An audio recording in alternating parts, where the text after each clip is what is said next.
vindo para o YouTube, tá? Acredito que até amanhã já esteja. Adoro olhar no YouTube.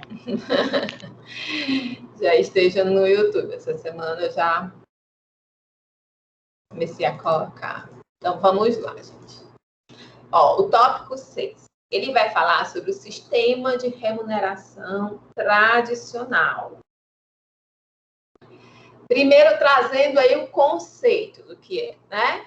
Então, o sistema de remuneração, o pagamento, né? Baseado na importância dos cargos para a empresa. Tá? E essa importância vai ser estabelecida aí num processo de avaliação e de compatibilização dos mesmos com os salários que são praticados no mercado. Então, vejam que essa remuneração vai levar em consideração a importância do cargo para a empresa, né? Para isso, ela vai fazer uma avaliação e tentar compatibilizar esse cargo com o que é praticado no mercado, ou seja, há também uma pesquisa de salários do mercado para poder, então, definir.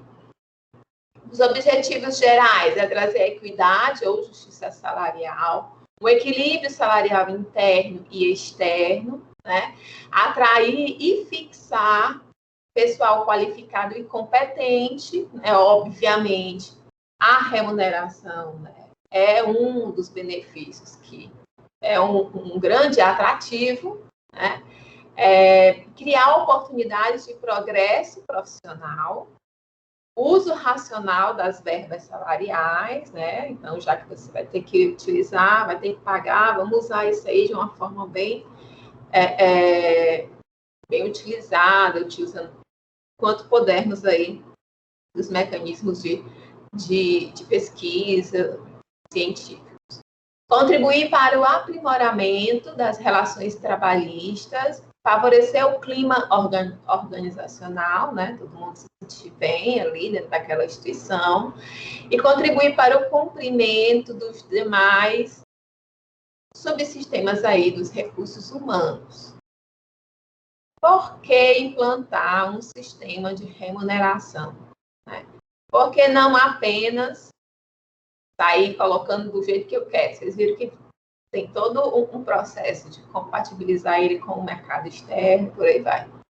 Então, para a empresa saber se ela está pagando salários muito abaixo do que deveria, correndo risco aí de perder bons profissionais.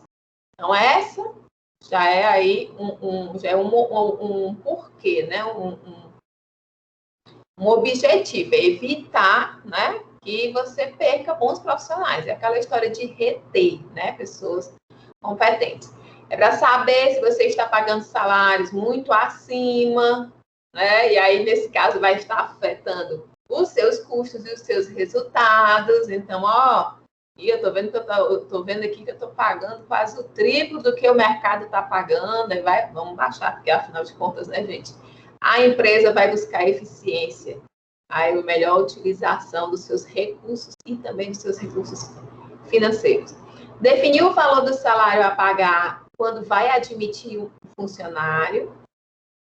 Decidir se deve ou não conceder aí um ajuste salarial quando for solicitado. Então, se você sabe, se você utiliza esse sistema que já sabe como está sendo o preço que está sendo praticado no mercado, chega um funcionário para você que realmente sabe vender, né? Eu estava montando essa aula e todo tempo pensando assim, rapaz, a gente tem que aprender acho que o básico de tudo é a ser um bom vendedor, né? Um vendedor não apenas de mercadorias, mas de ideias, um vendedor de si mesmo, né? Então, e aí, se você já utiliza esse sistema, você sabe se você vai poder dar, ou se realmente não consigo dar, porque a gente já está pagando o que o mercado paga e tudo mais, pererê. E se entender que deve conceder um ajuste, né? De quanto é que deve ser esse ajuste. E, principalmente, para motivar e estimular os colaboradores ao crescimento e atingimento aí de melhores resultados organizacionais, a fim aí de crescer, né, dentro da empresa.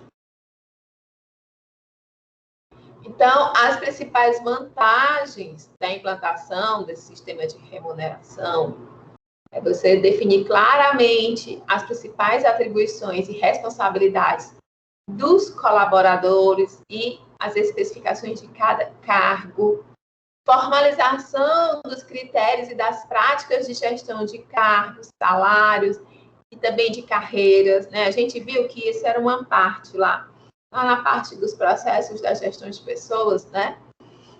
Essa questão da delimitação do cargo, né? Então, é mais ou menos isso. Estabelecimento de uma adequada hierarquização e racionalização na estrutura de cargos, ou seja, você não vai colocar muitos níveis, né? Você vai conseguir utilizar níveis hierárquicos, por exemplo, mais racionais, sem sair colocando um monte de gente, que às vezes não seria necessário, né? Enxugar mais, né? Rever, fundir ou até eliminar cargos desnecessários. Menores custos com a manutenção de pessoal. O aumento também aí do potencial de você captar e reter os seus talentos, né? Isso é importante para uma empresa, porque muitas vezes há um investimento da empresa naquele talento, né? Naquela pessoa, e a empresa busca fazer o que for possível, né? Para reter. E ele faz, por exemplo, com a política aí de valorização, de estímulo de crescimento e também de reconhecimento dos funcionários. Então, veja que vai além, né, de um salário em si. Há uma possibilidade, você vê a possibilidade de evoluir, se desenvolver ali dentro. Concessão de aumentos salariais de forma mais racional, com base em critérios válidos para toda a empresa, né? Então, também você sabe que não vai ser diferente porque fulano é próximo de quem está fazendo os cálculos, vai receber mais, não. É algo bem racional e parcial. Elevação do índice de satisfação dos colaboradores, né? O que, obviamente, se eu sou um colaborador feliz, eu sou um colaborador motivado. E se eu sou um colaborador motivado, eu me torno mais produtivo, né? Eu tenho menos ausência, necessidade de ausência, menos adoecimento e por aí vai. Estabelecimento aí da equidade interna dos salários, definição da política para subsidiar os processos, contribuição na identificação das necessidades de treinamento e também atende aí os requisitos da ISO 9000, tá? E a Ambiental 1400 e auditorias de clientes. Para isso, o primeiro passo é você fazer um diagnóstico preliminar.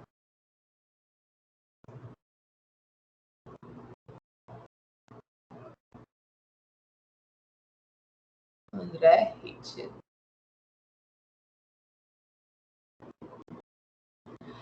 Um diagnóstico preliminar. Esse diagnóstico, ele busca identificar e levantar as informações sobre a estrutura atual de cargos, de salários, o seu quadro de lotação, a sua estrutura hierárquica e organizacional, suas políticas de recursos humanos, políticas de negócio, para quê? Para que ele possa dimensionar o projeto do sistema de remuneração que vai nascer naquela empresa. Então, o primeiro passo é o quê? É o diagnóstico.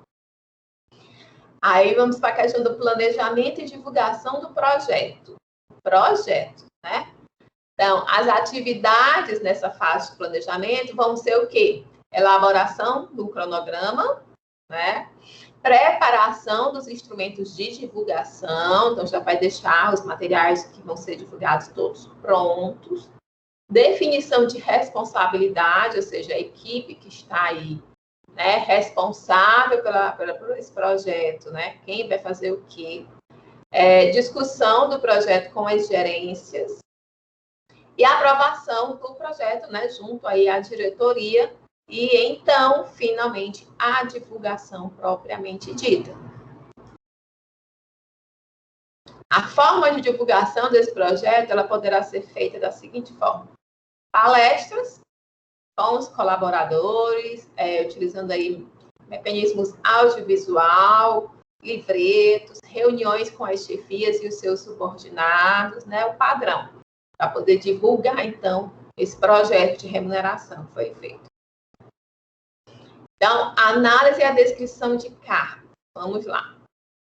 Os objetivos da análise e da descrição de cargos vai ser identificar as informações que são referentes ao conteúdo dos cargos, assim como também vai buscar especificar os requisitos e também as condições que vão ser exigidas para uma pessoa exercer, né, aquele cargo.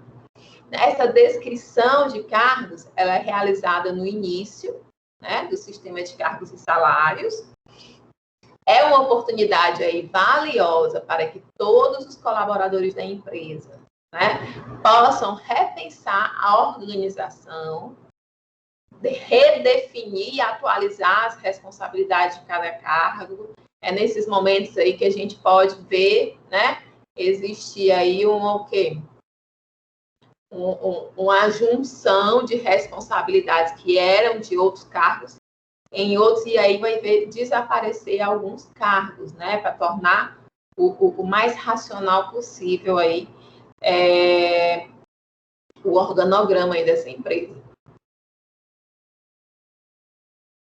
É necessário que tenhamos também uma noção exata, né, para fazer essa parte, do que seja, o que é uma tarefa, função, cargo.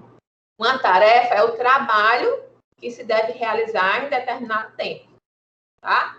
Uma função já é um conjunto de tarefas com a mesma finalidade. E o cargo? O cargo vão ser conjuntos de funções e de responsabilidades que são designadas a um empregado, tá? Então, identificação, nesse caso aí, vai registrar o título do cargo, podendo também ter dados, né? Como, por exemplo, o código CBO, né? Que a gente sabe, inclusive, se vocês tiverem alguma necessidade algum dia, né, de pesquisar, surgiu uma vaga para trabalhar, o cargo é tal. Aí você tem dúvidas de quais são as responsabilidades, né, atribuídas a esse cargo. Aí você pode buscar o CBO desse cargo. Aí lá vai trazer uma descrição, né? Era do Ministério do Trabalho, a gente pesquisava. Hoje em dia, eu não sei como é que tá, porque acabou o Ministério do Trabalho, né? Mas se você jogar no Google, com certeza você vai conseguir achar. O sumário, o que é o sumário? É fazer uma descrição resumida, de tal forma que seja aí capaz de distinguir um determinado cargo dos demais, né? As principais atividades, vai ser aí uma descrição detalhada de todas as tarefas do cargo, de modo a tentar identificar o que é feito, né? As especificações, o registro aí de todos os requisitos exigidos pelo cargo. Olha, nas principais atividades, era uma descrição detalhada das tarefas. Nas especificações, é o registro de todos os requisitos exigidos aí para você conseguir desempenhar aquela atividade. Exemplo, instrução, experiência, competência, qualificação técnica, né? São algumas das especificações, os requisitos. E aí você faz, então, a coleta de dados para a descrição desses cargos. A gente viu ali, já ficamos mais familiarizados com alguns termos, né? Agora a gente apresentou o projeto, vai fazer a coleta de dados para descrição de cargos. Os métodos mais utilizados são observação local, né? Que é o mais utilizados para cargos operacionais, Com ele, né, você consegue uma melhor compreensão dos objetivos de cada tarefa, das relações dos cargos com os outros e também das operações envolvendo máquinas e equipamentos. Permite também verificar in loco, né, no local, as responsabilidades impostas àquele ocupante daquele cargo e também as condições ambientais, né? Se você está ali no espaço, in loco, você consegue vislumbrar ali quais são as condições ambientais onde são desenvolvidas essas atividades. Por outra hora, ele pode ser um método um pouco mais moroso, demorado, né? Porque ele vai exigir aí muito mais tempo de análise do cargo e as observações elas vão ter que ser complementadas com outros métodos. Então, temos também o questionário. O questionário é utilizado aí, indicado para todos os cargos ocupacionais, sendo aí o método mais rápido, um método rápido e econômico para a coleta de informações sobre os cargos. A desvantagem é que os ocupantes de cargos nem sempre conseguem responder ao questionário de uma forma adequada e suficiente, tá? Então, pode ser que as informações trazidas ali não traduzam a realidade de fato, por conta dessa dificuldade.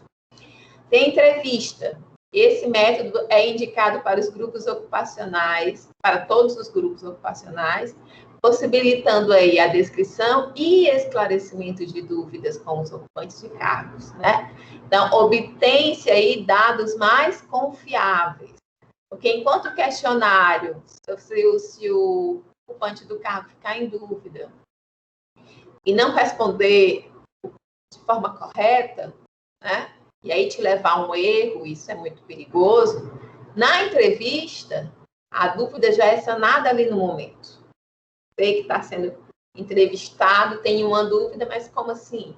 E aí a pessoa lá que está participando do processo já tira a sua dúvida naquele momento, você vai conseguir responder de uma forma mais precisa. Então, são dados mais confiáveis. Exige aí que a entrevista seja bem estruturada e conduzida, bem como tem também um custo mais elevado. O que é uma entrevista bem estruturada e conduzida? Entrevista é um processo mais complexo do que você aplicar um questionário. Aplicar um questionário, você nem precisa estar lá, você entrega, de repente você coloca todo mundo numa sala, entrega para todo mundo ao mesmo tempo, eles respondem e te devolvem, né? A entrevista, não. A entrevista você tem que estar preparado, por exemplo, para as perguntas que forem feitas, né? Das dúvidas. Não é o momento que até tira dúvidas? Então, você tem que saber do que está ali naquele roteiro, né? Você vai perguntar, mas você sabe o que é que você está perguntando. Você já até consegue imaginar quais são as dúvidas, né? Que podem vir dali. Eu estava conversando com as meninas, a Beatriz e a Giovanni, né? Que querem aplicar o questionário. Elas fizeram o questionário, estão doidas para aplicar. Eu digo, calma. Eu estou só segurando a mão de vocês. Até para os meninos responder lá no meu trabalho. É porque ele não está completo. Na verdade, ele está muito sucinto. É interessante que vou só dar um exemplo.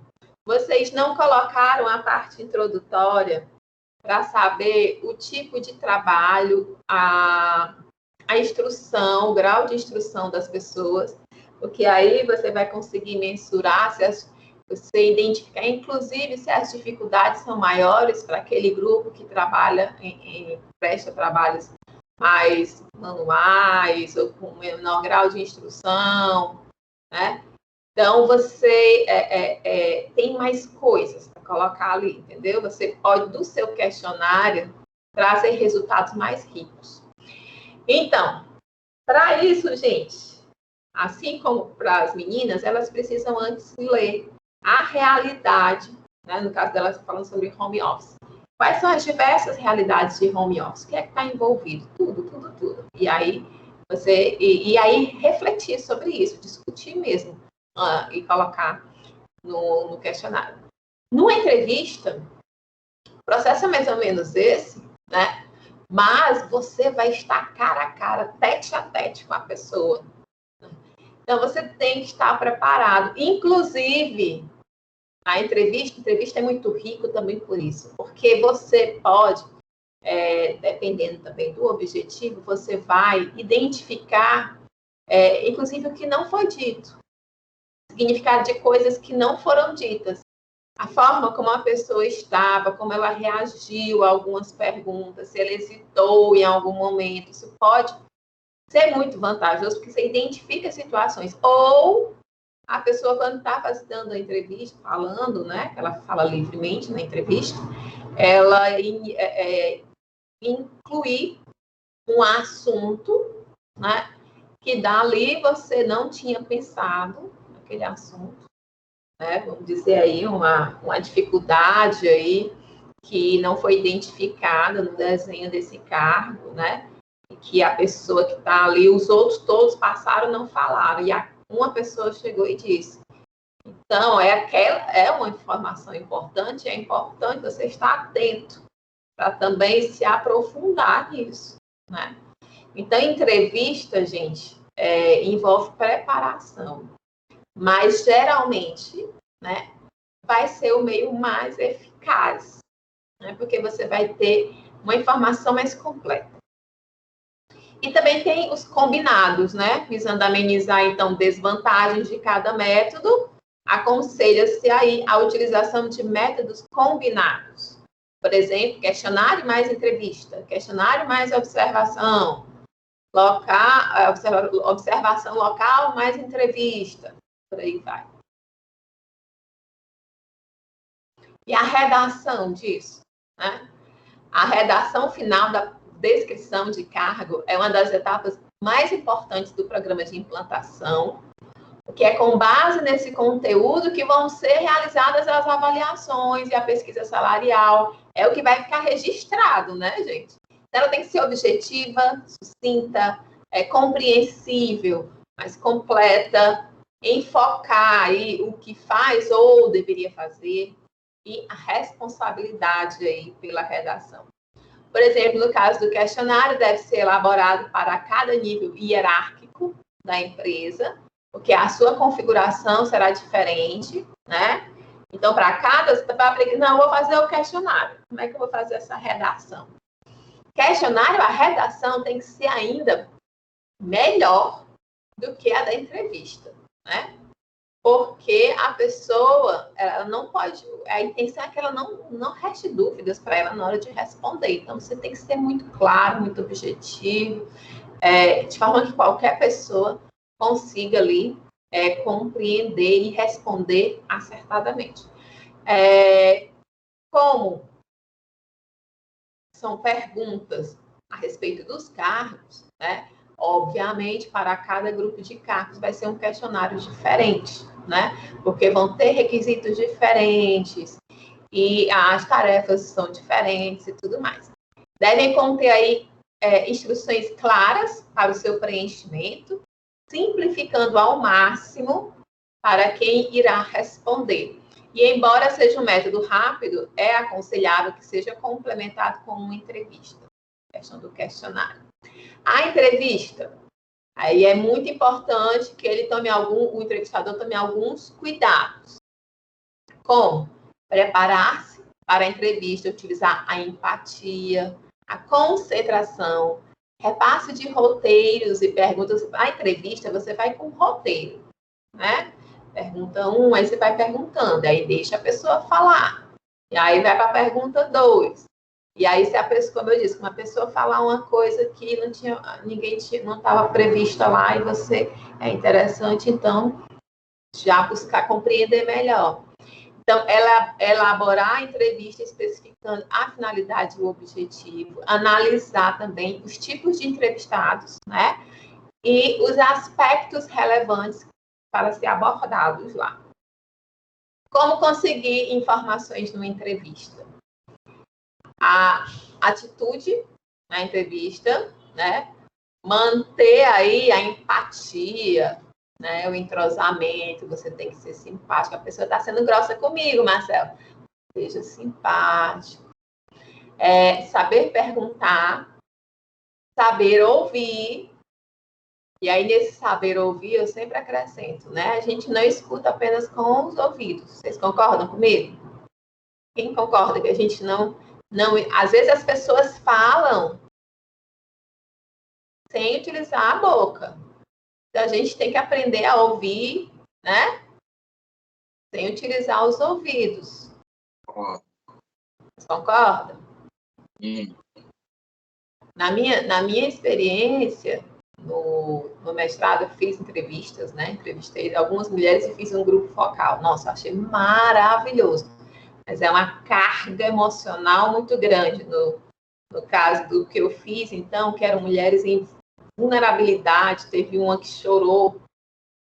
E aí foi tão interessante que ela falou que o marido apoiava e tal. E o marido chegou no finalzinho da entrevista. E a forma que ela reagiu, né? Eu percebi que, na verdade, o marido não apoiava tanto assim, que o marido não era. E aí, depois ele saiu e eu conversei novamente com ela, e ela disse que realmente ele tinha mudado e tal, porque estava com ciúme, não apoiava mais ela no estudo, ela já estava para se formar na faculdade, era o sonho da vida dela, ser pedagoga, mas nossa, enfim. E aí a mulher chorou, então você tem que estar ali, só vai chorar. E aí você tem que estar ali com calma, com empatia, mas você também não deve chorar junto, né? A tentar manter o foco da entrevista, porque senão você perde a conversar outras coisas, não dá. Memorização de um roteiro, saber interpretar informações, né? Ler, é saber ler entre linhas, né? Manter o foco e etc. Fazer perguntas, né? Que é a principal ferramenta de trabalho aí do entrevistador. A sua perfeita função aí vai depender de um verdadeiro artesanato, que vai se desenvolvendo aí aos poucos. Então, perguntar, gente, é uma arte difícil, que requer técnica, intuição e também treinamento. E reforça muita empatia, né? Então, as palavras escolhidas devem estar à altura de quem está respondendo. Por exemplo, se você vai entrevistar o rapaz que trabalha nos serviços gerais, na limpeza, e vai entrevistar também a alta gerência dessa mesma empresa, né? Você vai utilizar linguagens diferentes. Você vai se comunicar de formas diferentes. Talvez, com a alta gerência, você se force a ficar numa situação de maior, como eu digo, formalidade, né? Eu pelo menos, eu me dou sempre melhor com o pessoal da limpeza. Porque aí a gente conversa mais sem muitas frescurinhas. Então, é preciso ter esse jogo de cintura aí, tá? Ter uma linguagem aí, né? À altura de quem está respondendo. Assim também como uma linguagem singela e popular pode inferiorizar o entrevistador frente a um candidato superior. Então, tem que ter muito feeling, né, meu povo? E a redação da descrição dos cargos, né, depois que foram feitos esses levantamentos das atividades dos cargos da organização, então deve ser redigida aí a descrição final, aquela que vai, né, realmente ter como é que eu vou dizer, meu Deus? A padrão a ser utilizado, né? E aí também sugere-se algumas regras, né? Cada uma das tarefas descritas deve responder principalmente às questões: o que faz, como faz e por que faz. O início das frases sempre será com um verbo na terceira pessoa do indicativo ou no infinitivo, sempre.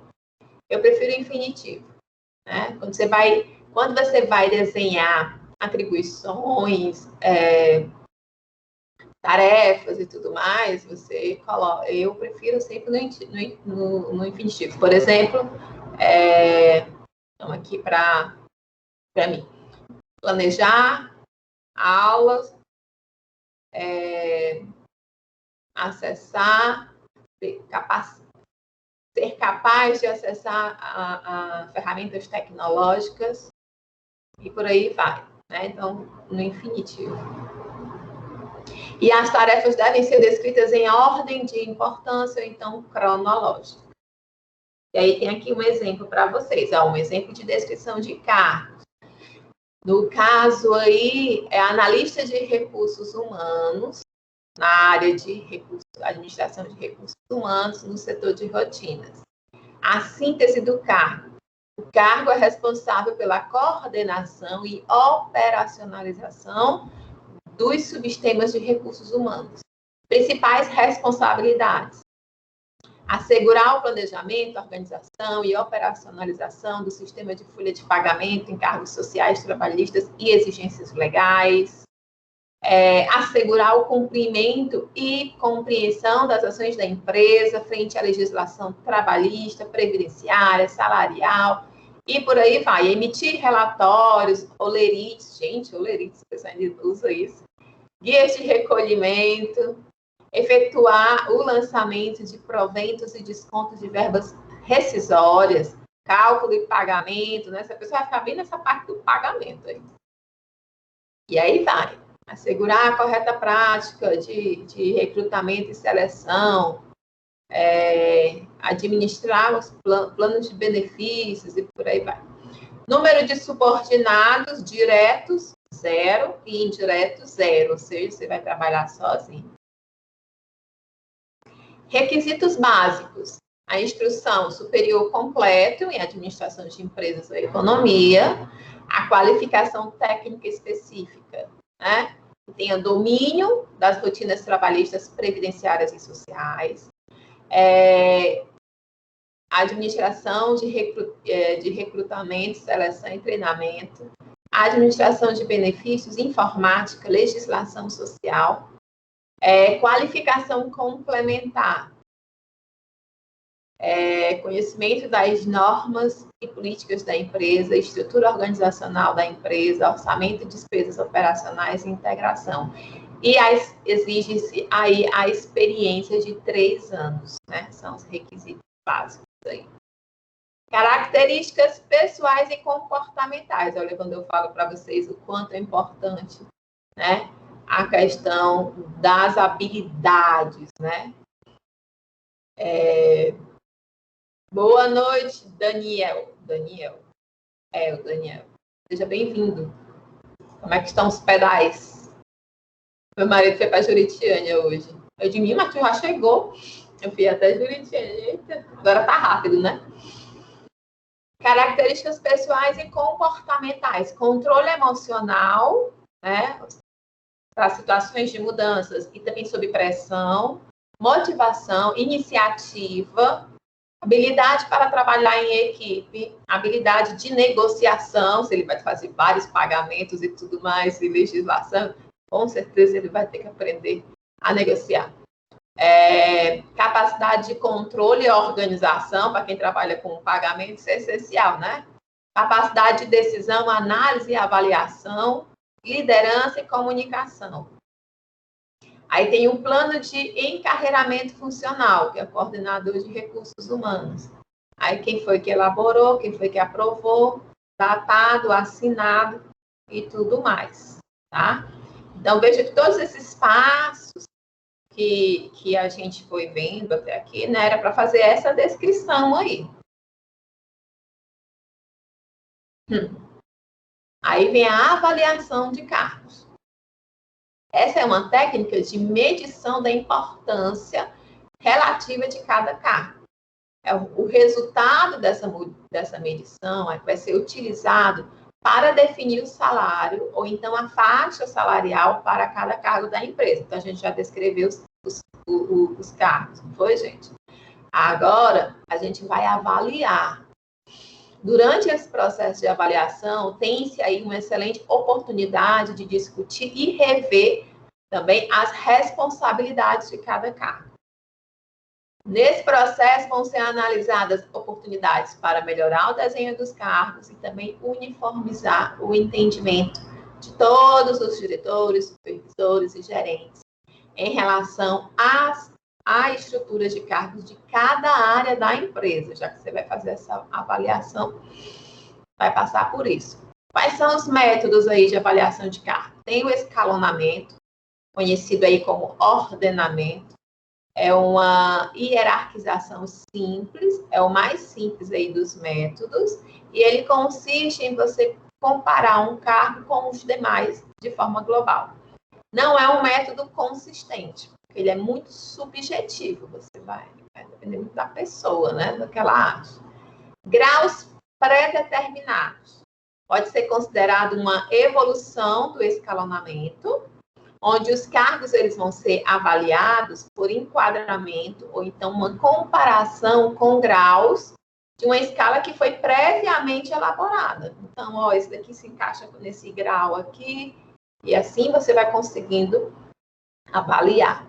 Porém, antes da avaliação, é importante aí definir os graus, então as características da escala que vai servir aí vai ser utilizada aí para avaliação. Aqui, gente, no livro de vocês, eles traz mais informações já sobre isso aqui. Então, todo esse tópico 6 e esse tópico 7, certo? Leiam ele lá no livro, porque se eu trouxer o livro todinho para cá, a gente não termina isso nunca, né? E eu vou ficar aqui só lendo coisas que são muito, tipo exemplos, né? E aí vocês leiam no livro. Quem não tiver com o livro impresso, né? Por essas questões que estamos vivendo, eu coloquei lá no grupo, não foi o livro digital, em PDF. E vocês sempre podem buscar também lá no portal de vocês que tem. Comparação de fatores. Nesse método, para evitar dúvidas, o termo fator vai ter que ser entendido aí como um dos elementos ou uma das partes que compõem aí os cargos. E ele vai servir para distingui-lo dos demais. Esse método, originalmente, ele utiliza 4 fatores, são os requisitos mentais do cargo, né? Os requisitos físicos, as responsabilidades e também as condições de trabalho, tá? Todas essas variáveis, esses fatores aí vão ser considerados para tentar, então, avaliar esse cargo. E o sistema de pontos, né? O método de avaliação de cargos por pontos pode ser considerado aí como o mais complexo e demorado. Ele exige conhecimento especializado, mas ele tem sido mais utilizado pelas empresas. A preferência aí por esse método, né, é atribuída aí por conta da sua precisão. Enquanto o escalonamento a gente viu lá, né, que era pouco preciso, o sistema de pontos ele já tem essa característica. Ele permite avaliar qualquer tipo de cargo e de ser aplicável quando o elenco de cargos da empresa é bastante amplo e heterogêneo, né? São muitos e muitos complexos, então é uma ótima. Então, ele é um método científico. Por esse método, os cargos vão ser avaliados em suas partes relevantes, através de fatores que vão permitir aí estabelecer o valor do cargo em pontos. Então, cada cargo vai ser avaliado e vai ter um valor em pontos, e a partir dele vai ser feita a questão da remuneração. Se aprofundem no livro, porque ele traz exemplos e tudo mais, tá? Só que eu ia ser contraprodutivo a gente trazer aqui. Bom, o momento aqui é de parecer, né, clarear as ideias para que depois vocês se aprofundem. Pesquisa salarial. Agora a gente vai para a pesquisa salarial. Uma pesquisa salarial vai ter por objetivo, então, coletar e organizar dados sobre os salários praticados em um determinado espaço geográfico, né? Ou também no ramo de atividade, identificando aí a realidade de vários segmentos de mercado e procurando abranger várias opções de seleção dos valores aí salariais praticados nessa região. Então, gente, é indicado, né, que a empresa, quando for fazer essa pesquisa salarial, ela realize, né, no mínimo com a participação de pelo menos 5 empresas. Pelo menos isso, é o mínimo, tá? Nada adianta você ter um número significativo de empresas e cargos se a coleta for mal feita. A gente já viu lá, né? A gente estava falando lá na questão do questionário, queria dizer calendário. Então, além de buscar essas informações, é preciso que essa coleta se dê de forma confiável, né? Porque se forem coletados dados erroneamente, as medidas estatísticas não serão confiáveis, tá? E aí as tomadas de decisões em cima deles, né, vão ser erradas. E nós estamos falando aqui de políticas salariais, é algo importante para o colaborador e para a empresa. Uma forma comum de surgirem erros de coleta de dados é através do envio de cadernos às empresas, sem um contato pessoal entre o pesquisador e o pessoal da empresa participante. É a mesma questão lá do questionário, né? Você só manda e tu me responde, tá? E aí fica por isso mesmo. Então, para executar uma pesquisa salarial, a empresa deve estar convenientemente preparada para se obter aí os melhores resultados. Haja vista que pesquisa é um trabalho meticuloso, né? Então, faz necessário estabelecer aí um plano de trabalho que contenham as etapas que vão nortear esse desenvolvimento da pesquisa, tá ok? E aí, tá, para tudo que está em vermelhinho, né? Aprofundem aí a leitura lá no livro. Tudo bem até aqui, né, gente? Então, tá dando para acompanhar o desenrolar das informações. Que é isso? Que foi isso, Angélica? Que susto! Ai, ai. Isso foi felicidade, porque tá entendendo, né?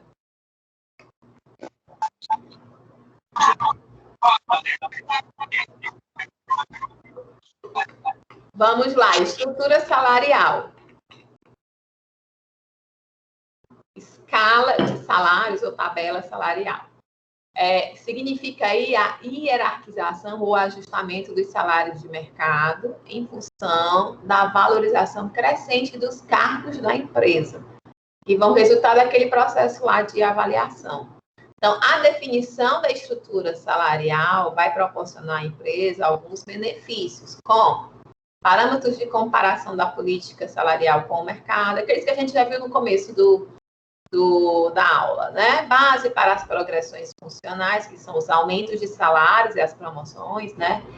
Também vai servir para identificar aí distorções salariais e possibilitar a correção dessas. A política de administração salarial, então, é o conjunto de normas e procedimentos referentes à gestão, operacionalização e manutenção do programa de cargos e salários. Então, a empresa vai fazer surgir, vai elaborar a sua política de administração salarial. Como é que ela trabalha, ela gerencia essa questão dos salários e dos cargos, né? Inclusive, no livro tem lá um manual, um modelo, tá? Vocês deem uma olhada. É a formalização dos critérios definidos para a administração dos cargos e salários. Como é que serão as promoções, né? Em que momento, e outras informações. E o enquadramento salarial, né? O objetivo dele, além de adequar os cargos e os salários da empresa ao mercado, é permitir aí calcular os impactos financeiros, né? Analisar os casos críticos e conseguir definir os seus respectivos critérios de gestão para, então, fazer a implantação do sistema de remuneração. Gente, esse foi o tópico 6. Ó, foram 30 slides, mais ou menos. Só do tópico 6. E tem um bocadinho de coisa ainda para vocês verem lá de complementação de informação do que eu trouxe aqui, ok? Não deixem de estudar pelo livro. Tópico 7. Sistema de remuneração estratégica por habilidades e competências e variáveis.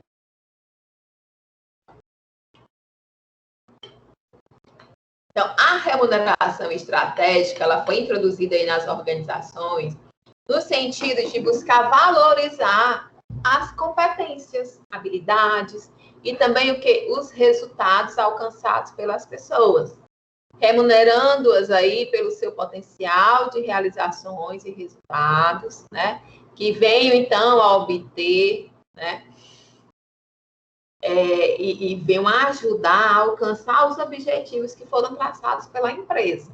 É aquela história da questão da meritocracia, né?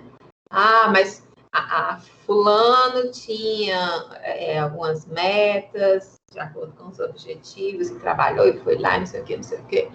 Então, existe essa remuneração estratégica.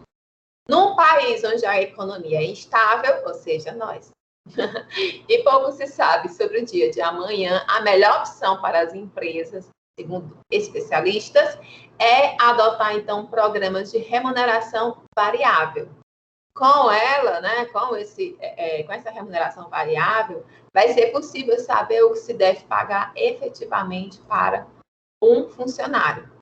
Aí o governo brasileiro, talvez aí com o intuito de sensibilizar as empresas para essa questão da flexibilização dos salários ou da competitividade, anunciou em dezembro de 94 a medida provisória relativa à participação dos empregados nos lucros ou resultados da empresa. Você já viram algum emprego assim que diz que tem participação nos lucros e nos resultados? Meu sonho é trabalhar numa empresa dessa. Gente, meu Deus do céu, eu ia morrer de trabalhar para poder ganhar participação nos resultados da empresa. Então, resultados aí organizacionais. Né, tava olhando mesmo, tem uns bancos aí, uns concursos que... Exato. E, meu Deus, a gente Eu fica acho que a apaixonado só de pensar. Petrobras tem. Os Correios eu acho que tinha, mas eu não sei. Agora o Banco do Brasil, INSS. Pois é. Mas eu falar a palavra aqui. Complicado é só que, geralmente, então, esses empregos, né, eles são seletistas. Eles não têm estabilidade, né, no nosso país. Isso é importante. Então, os resultados organizacionais positivos, né, contudo, não acontecem por decreto, né, por acaso ou por milagre, vai depender, claro, do trabalho. Então, a remuneração estratégica ela deve considerar todo o contexto em que a organização vai estar inserida, né? Tem que levar em conta as suas características, os seus planejamentos atuais e futuros, né? Os empregados sentem-se aí mais valorizados e melhor remunerados, maximizando a sua contribuição individual para o sucesso da organização e assim também com o cumprimento das metas estabelecidas. Certamente, a remuneração estratégica, ela é uma forma de obter um maior vínculo entre as empresas e os seus colaboradores. Então, só faz sentido falar aí em remuneração estratégica se a empresa tiver uma estratégia bem definida de negócios, obviamente, né, gente? Porque como é que o nome é participação nos lucros e resultados, né? Aí você tem que já definir quais são os resultados que você busca. Aspectos chaves aí para definir estratégias de remuneração. Alguns exemplos aí de pontos importantes a serem avaliados no momento de definir, então, as estratégias de remuneração. A cultura da empresa em relação à aceitação e disposição para correr riscos, né? Então, vale a pena ser mais flexível e ágil nessa definição de remuneração para, então, obter melhores resultados, né? Tem que pensar nisso. A filosofia da gestão da empresa nas áreas de negócio de recursos humanos, ou seja, ter um programa de incentivos. Eles têm chance aí de funcionar nessa empresa, de acordo com a filosofia de gestão, tá? O estágio de desenvolvimento e idade organizacional da empresa. A empresa jovem aceita discutir mudanças ou faz mudanças até sem discutir. A empresa em crescimento, ela aceita riscos.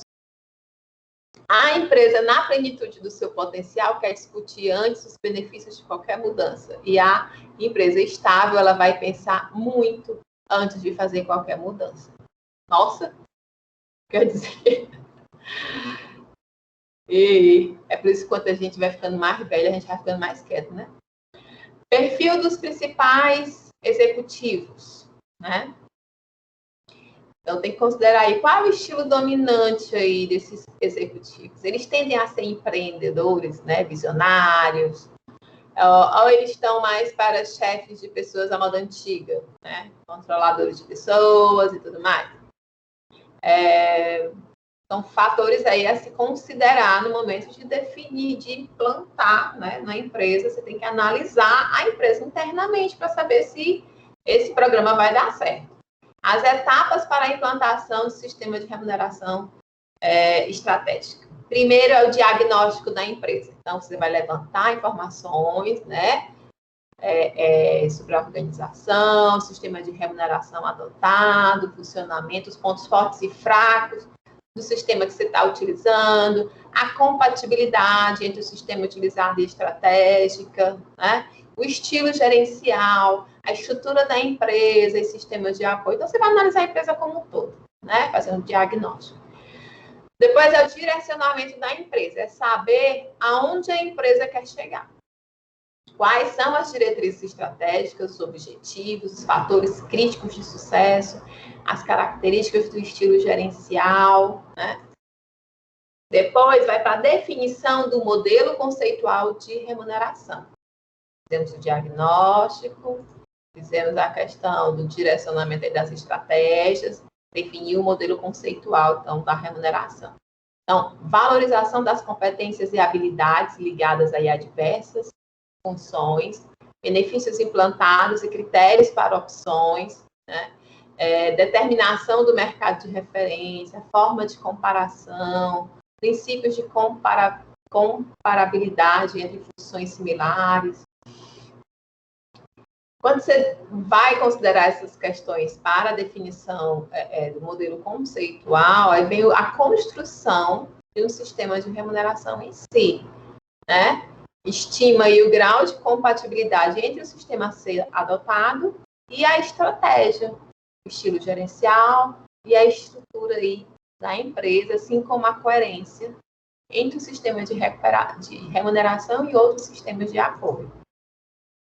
Implanta-se, então, sistemas de remuneração estratégica, planejamento, a preparação dos líderes, né, porque eles vão ter que alavancar isso daí, treinamento de facilitadores, comunicação e sensibilização, e a construção aí de um sistema de mensuração para a implantação. Tem que conseguir aí mensurar, né? E a garantia da evolução contínua do sistema. Com o quê? Com a conscientização da necessidade de trabalho constante para a evolução do sistema aí de remuneração estratégica.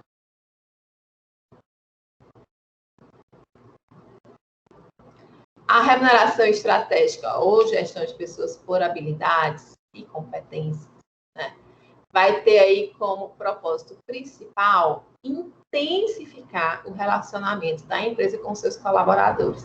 É também uma forma de tentar reter, né, gente? Às vezes você tem colaboradores, e aí eu acho muito importante, veja que ele utiliza as palavras gestão de pessoas por habilidades e competências.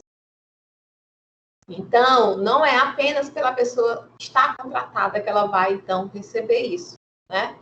Ela está recebendo uma remuneração a mais equivalente às suas habilidades e competências desenvolvidas e que contribuíram para alcançar os objetivos da empresa, né? Então, lembra que eu vivo falando para vocês que a gente tem que desenvolver habilidades comportamentais, né? Que as contratações, elas podem até seguir, né, ter como base maior as questões técnicas, mas as demissões, geralmente, sua maioria estão ligadas às questões comportamentais, assim como também o sucesso, que vai fazer o diferencial. Às vezes vocês vão ter aqui, nós estamos aqui hoje 13 pessoas. Vocês todos vão se formar, vocês todos estão assistindo a aula aqui ao mesmo tempo. Mas uns vão desenvolver habilidades, outros não. Isso vai depender de vocês. Ninguém pode fazer por vocês. Tá? Então, a base de todo o trabalho aí compreende que a habilidade, o nível de habilidade, ele é avaliado a partir do atendimento de cada colaborador das atividades que constitui aí sua carreira. Traduzindo o nível de polivalência de cada profissional. A competência, o nível de competência, ele é avaliado a partir de itens que compõem o perfil organizacional da empresa, como a questão da flexibilidade. Conhecimentos necessários, né? O nível de conhecimento aí que é avaliado a partir do atendimento dos conhecimentos teóricos necessários à carreira que vai sendo desenvolvida ali durante a execução do seu trabalho, né? As vantagens de você implantar esse sistema de remuneração estratégica baseada em habilidades e competências, né? Transparência total das regras do jogo, a questão do espírito de equipe, né? Como todo mundo trabalhar, que a gente vai conseguir ganhar mais e tal. Visão de conjunto, estimula a ampliação do conhecimento do funcionário, a flexibilidade. Flexibilidade aí quer dizer que aquele que produz aquela mesma coisa todo dia e depois ele recebe o mesmo salário, vamos dizer, aí hoje eu produzo 5.000, sei lá, unidades de alguma coisa, vamos dizer que amanhã eu produzo 2.000 e eu sempre vou receber a mesma coisa. Então, para mim, está muito bom. Geralmente, o ser humano não é muito, né, proativo nessas situações. Quando você sabe que quanto mais você produzir, mais você vai receber, né? Então, você flexibiliza mais. Então, hoje eu vou até fazer aqui 1 hora extra aqui, eu vou fazer em casa, mandar, entendeu? Essa flexibilidade o próprio trabalhador, né, exigir mais de si do que a empresa até está pedindo. Identifica as necessidades de desenvolvimento, autogerenciamento e também a definição do plano de carreira e promoção com clareza e justiça. E a remuneração variável é o conjunto de diferentes formas de recompensa que são oferecidas aí aos empregados, complementando a sua remuneração fixa, com base nos resultados alcançados. Tá? Existem aí alguns tipos de remuneração variáveis, como pagamento de prêmios, comissões, incentivos, sempre, né, com base nas metas alcançadas. O programa de remuneração por lucros ou resultados também é considerado aí um sistema de remuneração variável, porque está vinculado ao desempenho das metas atingidas. Esse programa é um poderoso instrumento de comunicação aí das metas e dos objetivos da empresa, incentiva e identifica as oportunidades para buscar melhorar o desempenho de cada área e também o desenvolvimento dos negócios. Os objetivos, né? Ele busca estabelecer um vínculo de desempenho com a recompensa, compartilhar os bons e os maus resultados operacionais da empresa, transformar custo fixo em custo variável. As vantagens de um PPLR. Lá no livro de vocês não apresenta o que é o plano de participação nos lucros e resultados, tá?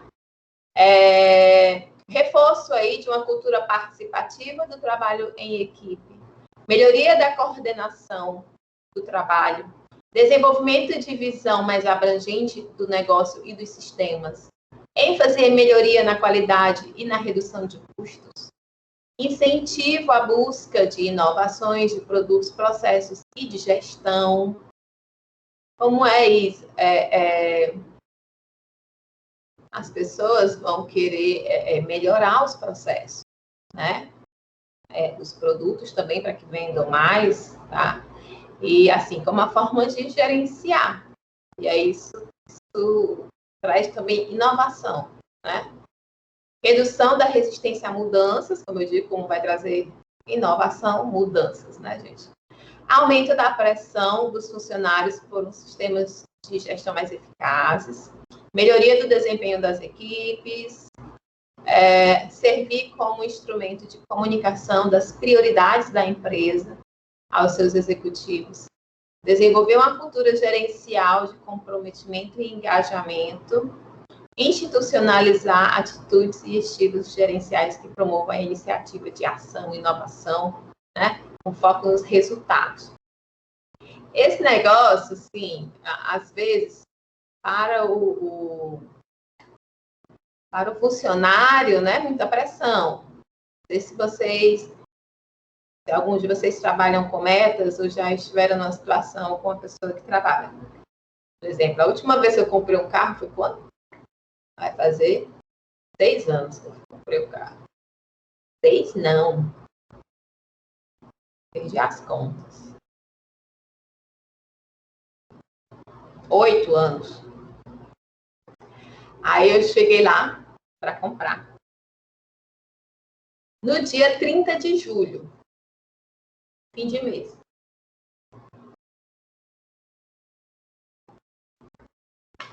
Aí os pobres vendedores, né, a concessionária tem esse negocinho aí de quê? Metas a bater. E metas a bater em cada mês. E aí eu chego lá, dia 30, era de julho, então era um mês que tinha 31, só tinha aquele dia e o outro dia, né? Depois do almoço, cheguei lá. E eu já cheguei lá como última opção, porque estava muito caro. Eu gosto de carro da Fiat. E eu já estava certa, e meu marido que a gente ia comprar um da Volks, que eu não gosto, mas estava muito caro. E o cara me deu um desconto, mas um desconto de uns R$4.000. Aí eu peguei a proposta, admiti a proposta. Mandei para outra empresa, outra concessionária, né? Ele, não, se precisa, eu não faço jeito nenhum. Não deixe passar. Então, compramos aí com um desconto de R$4.000, porque tinham metas a bater. E aí, depois ainda consegui ganhar um negócio a mais. E aí, mas a condição era que eu tinha que comprar até o dia seguinte, né? Até o dia 31. Aí, no dia 31, fui lá, meu marido, a gente foi lá e finalizou a compra e tal. Então, gente, por que eu estou dizendo isso? Porque se um dia vocês forem comprar alguma coisa assim, né? Se organizem para ir no fim de mês. No último dia ali do mês, ou no penúltimo, tá? E você sabe que a empresa trabalha com essas metas aí, né? Porque você vai ter melhores condições de barganha aí, né? É o lado um pouco cruel, mas fazer o quê, né? Na construção do sistema aí de remuneração por resultado, né, ou por lucro, devem ser definidos indicadores e metas de desempenho convergentes com as diretrizes, né, que caminhem junto com as diretrizes e os objetivos estratégicos da empresa. É necessário que os empregados eles tenham um completo entendimento desses objetivos e que as metas estejam claras e sejam adequadas e factíveis, né, alcançáveis, pois poderá aí ocorrer a desmotivação do empregado quando perceberem que não conseguirão atingi-las. Então, só um exemplo, se você tentar colocar uma meta, né, agora no momento de pandemia, vamos dizer que tem... Eu vi que carro vendeu bastante, não foi ano passado? Deixa eu ver. Fornecedor de restaurante. né? Uma empresa que fornece algum bem para um restaurante. E os restaurantes fechados estão consumindo menos. E ele coloca lá, a empresa, né, esse fornecedor, coloca a mesma meta de quando anterior à pandemia, né? Não é factível, né? O seu colaborador não vai conseguir vender tudo isso, ele não vai receber menos e ele vai ficar frustrado. E aí, se ele fica frustrado, gente, ele fica desmotivado, diminui a produtividade, ele não está na questão da flexibilidade. Olha, é uma avalanche, né? Então, é preciso que o funcionário ele tenha consciência, né? Que seja falado para ele, não só falado, mas explicado e compreendido por ele. Quais são os objetivos da empresa, né? Para ele, quais são as metas, então, para que ele consiga ajudar ao alcance dos objetivos da empresa, né? E que sejam metas que ele consiga realizar, que não sejam aí, sirvam apenas para desmotivar. E aí, gente, vocês se aprofundem também na leitura aí, tá? Com relação a esse assunto. Aí, o desconforto inicial na implantação desse sistema. A implantação do sistema de remuneração variável, ele pode provocar ali de primeira, né? Algum desconforto, especialmente de natureza psicológica, tanto para a empresa quanto para o empregado, como o estresse decorrente do receio de quê? Do receio das mudanças. Existem ainda alguns custos que devem ser considerados. Os custos diretos com o diagnóstico da empresa, estudo do sistema, preparação do plano, comunicação, implantação e administração desse plano, e os custos indiretos, né? Com treinamento e desenvolvimento aí das pessoas da empresa. Então, a pesquisa realizada junto às empresas que possuem o sistema permite-nos aí deduzir que o sistema de remuneração por resultados ou lucros, embora possa enfrentar algumas resistências para a implantação, né, até mesmo aí, ele vai falar dos custos que ele elencou, ele traz aumento de produtividade, refletindo de forma positiva no desempenho aí da organização. E é correto também afirmar que ocorrem mudanças de atitude por parte dos empregados, que se tornam mais participativos, comprometidos com os resultados e motivados para a tarefa. Não é muito diferente lá do outro. Fatores de sucesso. Fatores essenciais para o sucesso aí desse plano, né, esse plano de participação nos resultados do lucro são orientação estratégica clara, tá? A gente já tinha dito antes. O alinhamento com as diretrizes estratégicas da organização. Comprometimento da liderança. A gente já viu que falando em questão de gestão de pessoas, né? A liderança é muito importante. As chefias são muito importantes. Por conta que são elas que vão estar ali, né? No contato direto com os subordinados. Flexibilidade, olha aí. Metas desafiadoras e factíveis, né? Ou seja, garantia de que esses objetivos almejados estão ao alcance ali dos empregados. Uma avaliação contínua. Você vai estar sempre sabendo como é que está a produtividade de fulano, ciclano, beltrano. Então, continuamente, mês a mês, você está sabendo como é. Respeito à diversidade. Separação explícita entre uma remuneração fixa e a variável. Simplicidade, né? Indicadores de desempenho aí consistentes e focados na realidade e também no momento da organização, e também traz benefícios com relação à comunicação e à transparência. A implementação, né? Bastante.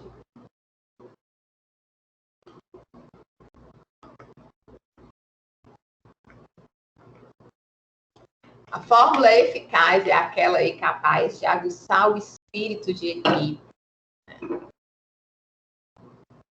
Alguns passos seguidos para a implementação dos programas de PLR são formar uma equipe de projeto para estudar o assunto e aí desenhar o sistema, identificar os indicadores de desempenho, focando aí o que é estratégico e o que pode ser melhorado na organização. Depois, definir as metas de forma que elas sejam desafiadoras e possíveis de serem atingidas. Calcular os ganhos que a organização pode ter caso as metas sejam atingidas, ou seja, né, saber se vale a pena. Definir o valor da participação de cada pessoa com base na estimativa do retorno para a organização. Definir as regras e critérios do sistema, como data de pagamento, quem vai ter direito, as regras para admitidos, demitidos, etc. Estabelecer uma comissão escolhida pelos próprios colaboradores para negociação e acompanhamento aí do PLR. Monitoramento, aliás, monitoramento do andamento da PLR, seus resultados e o nível aí de comprometimento dos colaboradores. E, então, divulgar periodicamente os resultados atingidos, né? E praticar o conceito de melhoria contínua, identificando aí oportunidades e implementando melhorias do sistema a cada período. Vocês lembram o que é essa questão do sistema, do conceito de melhoria contínua, né, gente? É o nosso ciclozinho PDCA, né? É mais ou menos aquilo. A gente planeja, a gente age, executa, a gente checa, né? Ou seja, a gente analisa ali como é que está indo, e aí, se for necessário, a gente faz ajustes e começa de novo. Não deixem de complementar as informações, tá? Desses conteúdos lá no livro, por favor. E aí, vamos iniciar a unidade 3, tá? Tópico 1 vai ser o último tópico da noite. Lembrando aqui que a unidade 3 é processo de manutenção de pessoas. Ele busca aí entender os aspectos que são intrínsecos, né, do processo de manutenção de pessoas, suas peculiaridades e riscos inerentes do processo, compreender os objetivos de manutenção de pessoas, definir o conceito de manutenção de pessoas e as suas potencialidades e também elaborar e aplicar um modelo de manutenção de pessoas. Então, a gente já fez a seleção, a gente já fez o recrutamento, a gente já viu, né? Já definimos aqui os cargos, já definimos os salários, vimos as possibilidades, né? Agora, a gente vai tentar manter as pessoas, né? Então, a definição mais completa e adotada pela maioria dos pesquisadores atuais, em função da sua completude, do que vem a ser aí essa cultura organizacional, aqui a gente vai falar de cultura e desenvolvimento organizacional, iniciando pela cultura, né? Ele vai dizer que cultura organizacional é o modelo dos pressupostos básicos que um dado grupo inventou, descobriu ou desenvolveu no processo de aprendizagem, para lidar com os problemas de adaptação externa e integração interna. Uma vez que estes pressupostos, eles tenham funcionado bem o suficiente para serem considerados válidos. São ensinados, então, como a maneira certa de se perceber, pensar e sentir em relação àqueles problemas, né? Gostei muito dessa parte, são ensinados a maneira certa de se perceber, pensar e sentir em relação àqueles problemas, em relação à organização, né? Vai criando aí a cultura organizacional. Então, ao pesquisar sobre cultura organizacional, considera-se aí que ela tem 3 níveis fundamentais e de profundidade crescente, nos quais ela vai se manifestar em um grupo ou organização. Primeiro, as artificialidades, observáveis. Constituem-se aí da disposição física, vestimenta, maneira como as pessoas se tratam, né? Odor e clima do lugar, a intensidade emocional e outros fenômenos. Eles são palpáveis e mais difíceis de decifrar com precisão. Valores. Este nível, né, pode ser pesquisado aí através de pesquisa, de entrevistas, questionários ou instrumentos de avaliação.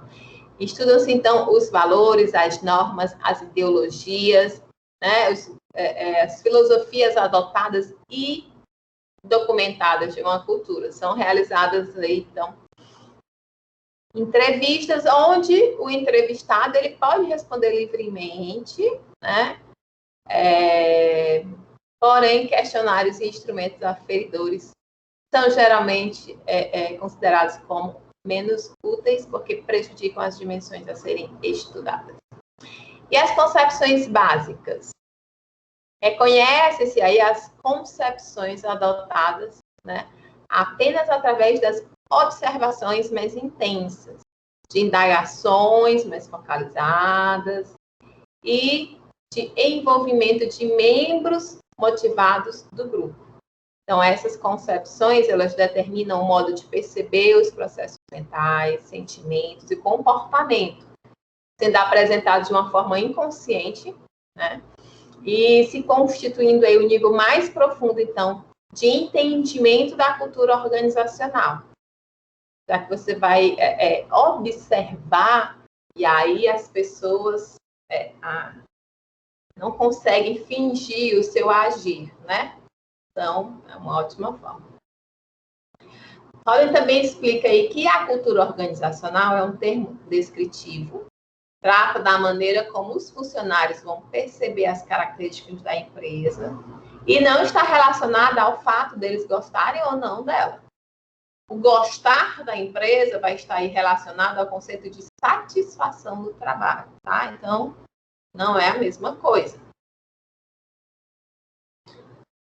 Os elementos mais citados aí, né, com relação à cultura organizacional são a questão dos valores, as crenças e os pressupostos, os ritos, rituais e cerimônias, né, são aquelas atividades planejadas para tornar a cultura mais visível e coesa, histórias e mitos, tabus, que são as proibições, né?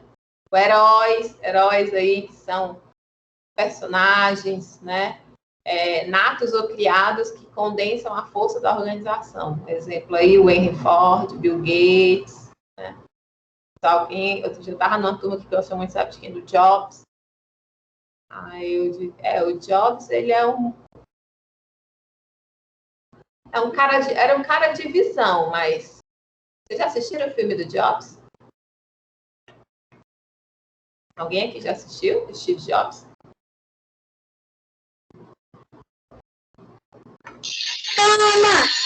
Calma, voz criança! Calma! Não?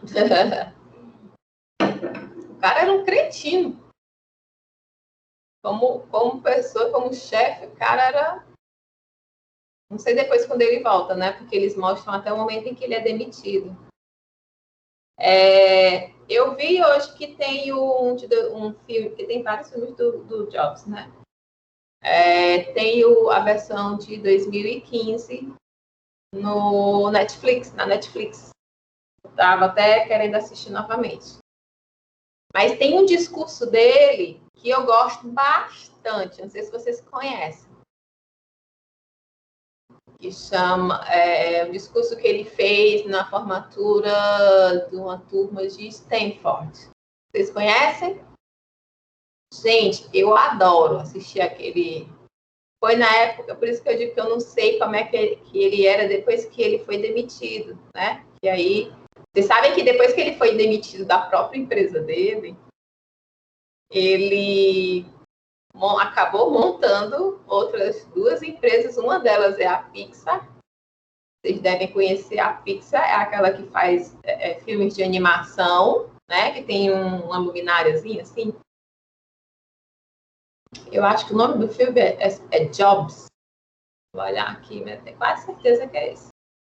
E aí, é quando ele volta para a Apple, né? Porque eles vão comprar aí como é que chama? A Pixar. E tem outra que ele coisou e fez sucesso também. Eu não lembro. Então, o cara, assim, nesse sentido, o cara era foda. Fantástico. Mas o nome do filme é Steve Jobs. Deixa eu colocar aqui.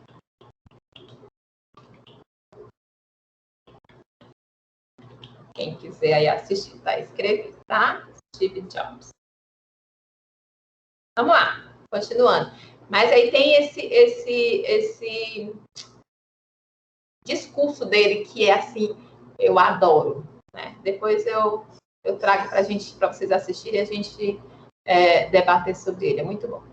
Então, a gente tem que salientar aí uma série de papéis positivos para a cultura dentro da organização. Em primeiro lugar, ela proporciona um senso de identidade aos membros da organização, né? Em segundo, ela tem um papel de divisor de fronteiras entre uma organização e outra, né? Ou seja, às vezes tem uma organização que permite isso. Você analisa a cultura da Google, né? O pessoal trabalha, joga videogame e tem lugar para dormir. Vocês já viram notícias sobre isso, né? Então, é bem livre, sem muita cobrança, para as pessoas sentirem a vontade para produzir, criar e não sei o quê. Bem diferente de outra, como eu estava falando aqui para vocês, né? O negócio do carro e tudo mais. Então, ela tem esse papel de divisor de fronteiras entre uma organização e outra. Em terceiro lugar, ela favorece o comprometimento com algo maior que os interesses individuais de cada um, né? Quando você está no local, numa empresa, uma cultura organizacional legal, você se sente bem e tal, você acaba realmente se envolvendo mais. E em quarto lugar, ela estimula a estabilidade do contexto social, mostrando aí padrões adequados aos funcionários, diminuindo a ambiguidade no ambiente de trabalho. Então, quando é bom, é bem legal, uma boa cultura, né? Quando é uma cultura ruim. O processo de criação de uma cultura ocorre de 3 maneiras ou em 3 etapas. Em primeiro lugar, os fundadores, né, da empresa, eles contratam quem pensa e sente com eles, né, como eles. Depois, eles doutrinam e socializam os funcionários de acordo com o seu pensamento, de acordo com o que eles querem. Olha, eu quero que isso funcione assim, né? Ah, não, mas aqui a gente trabalha assim, você pode... Importante não é você estar aqui todo dia no horário, mas eu me preocupo mais com o resultado e não sei o que, se você tá. Então, eles vão aí socializando, né, essas informações. Em terceiro lugar, o comportamento dos fundadores também age como um modelo, encorajando os funcionários a se identificar com eles, e assim eles acabam introjetando, né, seus valores, suas convicções e suas premissas.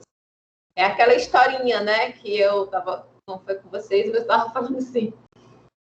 Quem é mãe e pai sabe como é isso, né? A palavra convence, mas o exemplo arrasta, né? Eu estava dizendo, não adianta, eu estava falando sobre ética e comportamento, foi na turma de segunda. Não adianta nada você falar coisas lindas da sua boca para fora, para o seu filho. Meu filho, você tem que fazer isso, você não pode isso, não pode isso. Aí está lá você, pai ou mãe, fazendo exatamente o que disse que não poderia. Pode ter certeza, eles não vão levar em consideração o que escutam, mas como vocês estão agindo. Então, eles vão considerar o comportamento. E assim como né, com os pais, com os filhos, também será dentro de uma empresa. Então, os líderes, eles têm que ser exemplos. Tem que ser, porque senão como é que você está me cobrando uma coisa, né? Que nem você oferece? Você perde o respeito, né? Então, como a gente viu aí, os fundadores, eles têm também que manter aquele comportamento e com isso ele vai criando uma atmosfera, uma cultura, né? Onde os demais vão buscando, olha, o meu chefe, ele é muito bom, mas ele gosta que chegue no horário, ele mesmo sempre chega lá antes de todo mundo, então eu vou chegar no horário e tal. Então, uma coisa vai levando a outra. E aí vai depender sempre dos superiores, sempre do contexto de cada empresa, do contexto de cada momento, né? O papel da administração de recursos humanos, né? O papel é fundamental da administração de recursos humanos nas organizações é de ser o guardião da cultura, com as funções estratégicas, então, de disseminar, promover, manter e até implementar algumas mudanças culturais. Aí, a partir de algumas políticas que vão sendo repassadas para as chefias, para os líderes, né? A gente já viu que a gestão de pessoas precisa muito dessa participação dos líderes, porque eles estão ali na linha de frente, em contato direto. Então, não adianta nada a gestão de pessoas ir lá tentar mudar uma cultura, olha, a partir de hoje. Deixa eu ver aqui. A gente vai, em vez de focar no horário, focar na produção. E aí o chefe, o seu chefe vai e começa a te cobrar o horário, né? Totalmente ao contrário do que a gestão de pessoas estava tentando colocar em prática. Então, você não consegue mudar essa cultura organizacional, acrescentar alguma coisa. Porque a gestão de pessoas sozinha não vai conseguir, ela precisa da atuação. Olha, nada, nenhuma mudança vai acontecer de nenhum tipo, de nenhum setor, se as cabeças que administram não assimilarem isso, né? Não aceitarem. Sempre que eu vou fazer algum trabalho, né? E aí eu avalio muito as minhas chefias de acordo com isso. Né? E sempre que eu vou fazer algo, aí às vezes eu vejo umas confusões medonhas. Sempre que eu vou fazer alguma coisa, é uma mudança, ou plantar alguma coisa, sempre que vai mexer com alguém, eu sei que alguém pode chiar, o que é que eu faço? Confessar, sempre converso com o meu chefe. Estou querendo fazer isso, por conta disso, porque eu acho que vai melhorar isso. O que é que você acha? Você concorda? Você vai segurar o não comigo quando a outra pessoa chegar aqui e pedir para ficar como estava? Porque não acontece isso isso acontece na vida de vocês, assim. Você foi, decidiu uma coisa, começou a implementar, aí uma pessoa não gostou, foi no seu chefe, aí o seu chefe foi e deixou ele fazer do jeito que ele quisesse, aí você fica com cara de idiota, né? Então, gente, comunicação é muito importante, tá? Então, se comuniquem com as chefias. Tem uma ideia, apresente, né? Execute a ideia, é ótimo, mas tenha isso em mente. As coisas só vão para frente se as chefias comprarem a ideia. Então, a sua ideia sem apoio não vai vingar, tá? Você vai só se estressar, vai gerar conflito. Então, é isso. Vamos lá. As atribuições deste órgão aí podem se concentrar em definição de perfis compatíveis com os valores que orientarão aí tanto o recrutamento quanto a seleção, né? Então, já vai ser direcionado. Eu quero dentro lá do perfil, né? Pessoa com tais valores, tem que estar dentro dessa linha. Desenho aí de programas de treinamento e desenvolvimento que vão enfatizar a história da organização, incluindo depoimentos dos heróis, né, para um trabalho de socialização, a elaboração do sistema de compensação e de status que premia a competência e a lealdade. Então, além de passar por, já vislumbrar isso no momento, né, utilizar como um requisito no momento de recrutamento e seleção, também a possibilidade de treinamentos e de desenvolvimento, né, servirem também para alavancar isso. Definição de carreiras e critérios de avaliação, recuperação de desviantes, então preparação de solenidades para destacar os heróis, destacar o comportamento exemplar, veiculação de histórias que revigoram valores mitos eleitos. E, por fim, definição e interpretação de mensagens adequadas através da imprensa interna, né? Ou seja, toda a gestão de pessoas trabalha todo de eu vi outro dia já vi aquele negócio de funcionário do mês, né? Questão aí das solenidades para destacar os heróis, né? As premiações e tudo mais. Culturas e subculturas. Estamos já terminando, tá, gente? Existem também aí subculturas dentro das organizações que podem ser definidas por designações de departamentos ou experiências comuns aos seus membros, né? Nelas, além dos valores essenciais da cultura dominante, serão incluídos alguns valores específicos daqueles grupos. Por exemplo, a equipe de compras, de vendas, de expedição, né? Esses que são o grupo que é dos evangélicos, jogadores de futebol. Então, não devemos ignorar que as subculturas, elas também influenciam no comportamento dos seus membros. Cultura organizacional e cultura nacional. Segundo autores estudados, aí, a cultura de cada país, ela deve ser levada em consideração para se prever o comportamento organizacional nas diversas nações. Pois a cultura nacional pode exercer um impacto maior sobre os funcionários do que a própria cultura organizacional.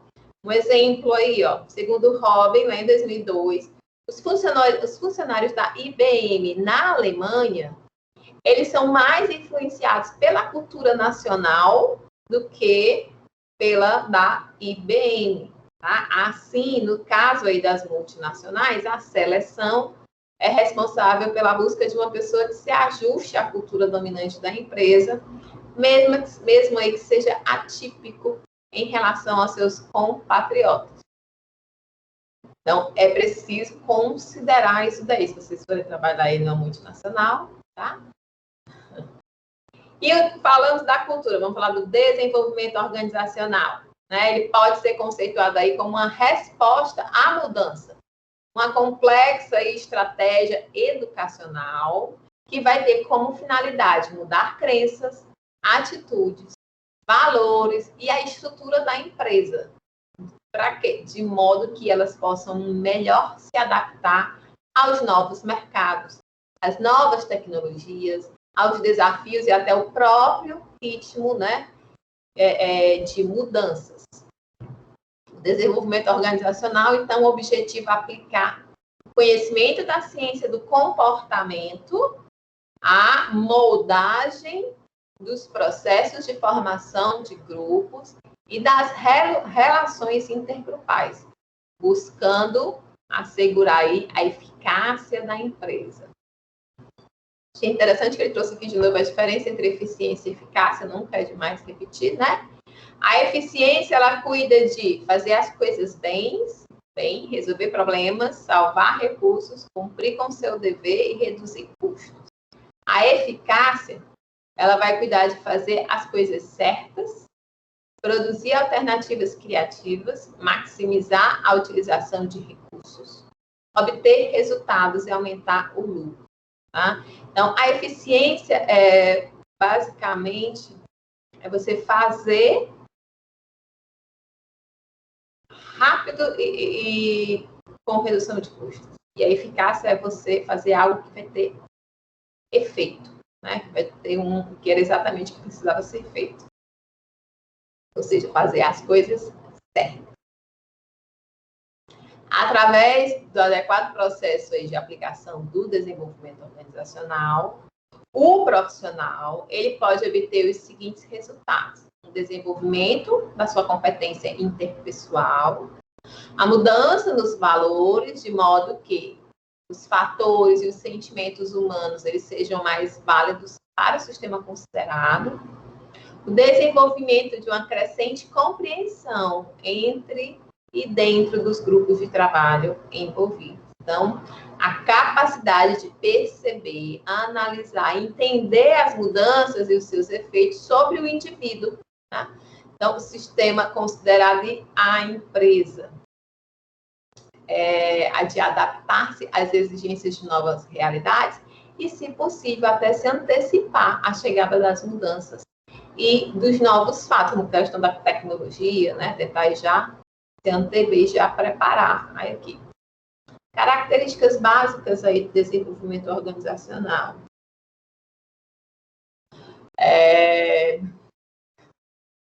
Pode-se ver que a maioria delas é substancialmente diversa de um programa típico de treinamento. Então, é uma estratégia educacional que visa aí uma mudança organizacional planejada, geralmente considerando a empresa como um todo. Tá? As mudanças, elas devem estar relacionadas com as exigências ou necessidades da empresa e não das pessoas. Olha aí, o foco, então, é a empresa. Os agentes de mudança são geralmente externos ao sistema cliente. É necessário um alto nível de relacionamento, colaboração e respeito profissional entre o agente de mudança e os membros envolvidos pelo sistema cliente ou usuário. E o agente de mudança, ele deve ter aí muito clara e definida a sua filosofia de atuação para com o sistema de cliente. As mudanças organizacionais, os fatores que pressionam atualmente as organizações, a busca da modernização, da manutenção aí das condições competitivas, né, que são bem gritantes, ou mesmo da sua própria sobrevivência, elas obrigam as empresas a repensar constantemente os seus modelos de gestão. E esses processos de mudança, eles vão caminhar com a organização. Considerando aí as profundas mudanças atuais na sociedade, faz-se necessário que as organizações e as pessoas repensem as suas culturas. Sempre que eu vejo um livro, um filme, alguma coisa que fala assim, não, porque no atual cenário de, gente, isso antes da pandemia, né? Vai. Imagina agora o que é que eles não iam falar. Então, as organizações, para enfrentar tal desafio, elas têm de promover aí uma reestruturação na maneira das pessoas pensar, agir e se comprometer com os novos objetivos estabelecidos.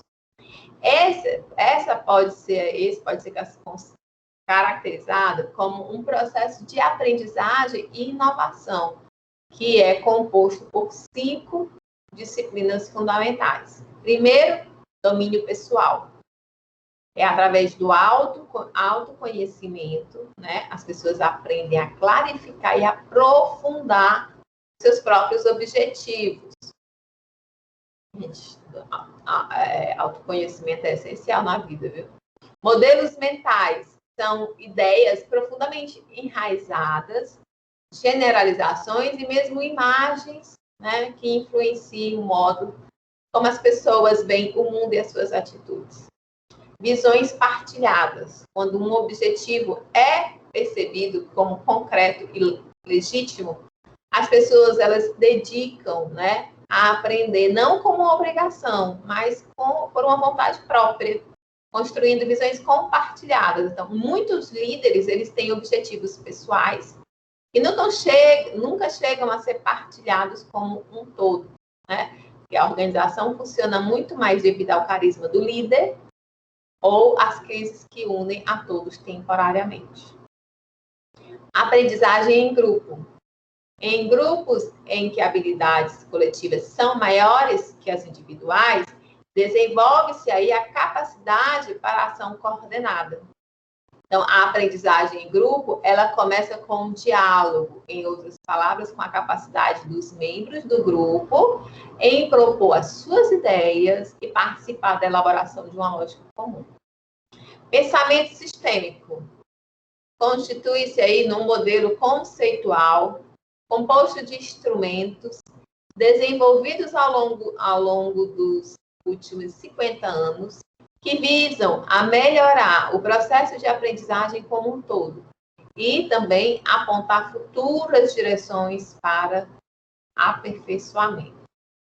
Então, à medida que o mundo se torna mais complexo, tá, e interdependente, a transformação de empresas tradicionais em empresas de conhecimento intensivo mostra-se como uma estratégia vital para que essas empresas deixem o passado e o seu caráter mais passivo, autoritário, as relações de trabalho pautadas aí pela instabilidade, desqualificação e o descomprometimento de seus membros, passando então a adotar de maneira sistemática uma postura de aprendizagem contínua.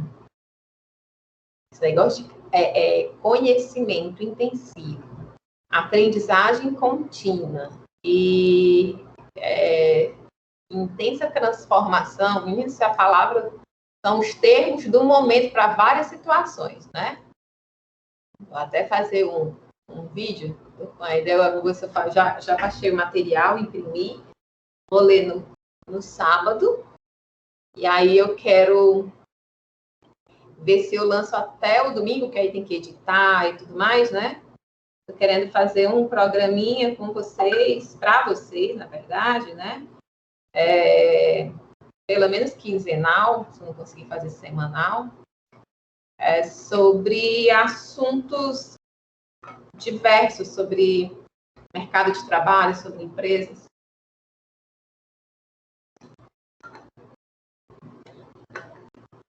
Quase como um momento de notícias direcionado. Vocês me ajudam a bolar um nome? Desse final de semana, que eu vou fazer, que eu já baixei o material, é sobre essa questão do profissional do futuro, né? Me ajudem aí. Tipos de mudanças não planejadas, mas que podem ocorrer. As mudanças por acomodação, né? Então, através aí de uma série de pequenas mudanças, de maneira não sistematizada, né? Com sucessivos esforços de adaptação, sem ter como base um planejamento coerente e estruturado. Então, por acomodação. Há também uma mudança por crise, né? Onde ocorre aí uma mudança de emergência, como a gente está vendo agora. Mudança de impacto, que ocorre a partir da ameaça de uma situação caótica e incontrolável, provocando, então, uma mudança radical e revolucionária, com sacrifícios desastrosos e resultados aí questionáveis. E aí vocês ainda estão acordados e acordadas? Finalizei. Alguma dúvida, sugestão, reclamação?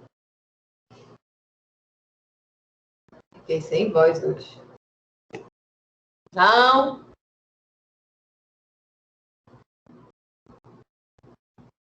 Sim, é estar acordada, né?